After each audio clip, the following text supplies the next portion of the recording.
வணக்கம். இன்னைக்கு நம்ம எத பத்தி பார்க்க போறோம்னா, CSSல உள்ள பேக்கிரவுண்ட்ஸ் பத்தி தான் வந்து பார்க்க போறோம். பேக்கிரவுண்ட்ஸ்ல நெறைய இருக்கு. நம்ம ஃபர்ஸ்ட்டு கலர்ஸ் எப்படி வைக்கிறது? அதாவது பேக்கிரவுண்ட் கலர் எப்படி வைக்கிறதுன்றத வந்து பார்த்துருவோம். பேக்கிரவுண்ட் கலர் எப்படி வைக்கிறதுன்றது நான் நேத்து வீடியோலயே வந்து கலர்ஸ் வீடியோல சொல்லியிருந்தேன். நீங்க அத பார்க்கலன்னா மறக்காம செக் பண்ணி பார்த்துட்டு வாங்க. நேத்து வீடியோலயே சொல்லியிருந்தேன்னா, இன்னைக்கு என்னடா சொல்லப் போற புதுசா அப்படின்னு பார்த்தீங்கன்னா, நம்ம அதுல வந்து நெறைய ஒப்பாசிட்டி அதெல்லாம் வந்து நம்ம கான்சன்ட்ரேட்டே பண்ணல. அதாவது நான் வந்து ஒரு பர்ட்டிகுலர் டேக்க மட்டும் தான் இது எலமெண்ட்ட பாயிண்ட் பண்ணி, அதுல எப்படி பேக்கிரவுண்ட் சேஞ்ச் பண்றதுன்றது தான் சொன்னேனே தவிர்த்து, நான் வந்து இதுல சொல்லவே இல்ல. ஒப்பாசிட்டி எப்படி வைக்கிறது அதெல்லாம் சொல்லல. ஸோ அத பத்தின வீடியோ தான் வந்து இது. ஓகே. நம்ம பேக்கிரவுண்ட் கலர் ஃபர்ஸ்ட்டு வச்சுருவோம். நான் இப்ப வந்து மொத்த பாடிக்குமே வைக்கணும்னு நெனைக்கிறேன். நான் ஒரு இத மட்டும் பாயிண்ட் பண்ணி வைக்காம, மொத்த பாடிக்குமே நான் வந்து இது பண்றேன். ஸோ நம்ம ஒண்ணுமே இல்ல சிம்பிள். பாடின்றத குடுத்துட்டு, பேக்கிரவுண்ட் கலர் வந்து நான் என்ன பண்றேன், லைட் ப்ளூன்றது சொல்லி குடுத்துடுறேன். லைட் ப்ளூ குடுத்து சேவ் பண்ணிடுறேன். சேவ் பண்ணிட்டு ப்ரௌசர்ல என்ன ரெண்டர் ஆகுதுன்றத போய் பார்த்துருவேன். பார்த்தீங்களா? ஃபுல்லும் ப்ளூ ஆயிடுச்சு. ஓகே.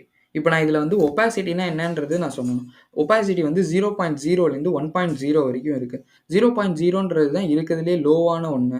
1.0ன்றது ஹை. நமக்கு இப்ப கோட் வித் அஸ்வின்றது அந்த ப்ரௌசர்ல தெரியுது அப்டின்னா, இது வந்து 1ல இருக்கு. பை டிஃபால்ட் வந்து 1 தான். நம்ம அத குறைக்கணும் அப்டின்னா வந்து நம்ம ஸ்கேல் அப்ளை பண்ணி அத குறைச்சுக்கலாம். 0.0ல வச்சீங்கன்னா ஒண்ணுமே தெரியாது. அந்த கோட் வித் அஸ்வின்றது அந்த எலமெண்ட் வந்து அங்க பிரசன்ட்டா இருக்கும். பட் ஆனா யூசருக்கு வந்து விசிபிளா இருக்காது.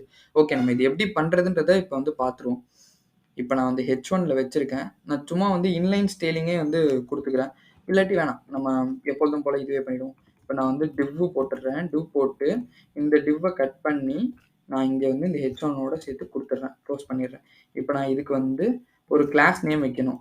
நீங்க வந்து கிளாஸ்லாம் பார்க்கல, செலக்டர்ஸ்லாம் பார்க்கல அப்டின்னா, மறக்காம அத பார்த்துட்டு வந்து பாருங்க. அப்பதான் வந்து நான் கிளாஸ்னா என்னன்னு சொல்றேன். இல்ல இன்லைன்லயே நான் எழுதலாம்னு சொன்னேன். ஏன் வேணான்னு சொன்னேன். இதெல்லாம் உங்களுக்கு அந்த வீடியோ பார்த்தா தான் புரியும். நான் அத ஐ பட்டன்ல குடுக்குறேன். மறக்காம அத செக் பண்ணி பார்த்துட்டு இதுக்கு வாங்க.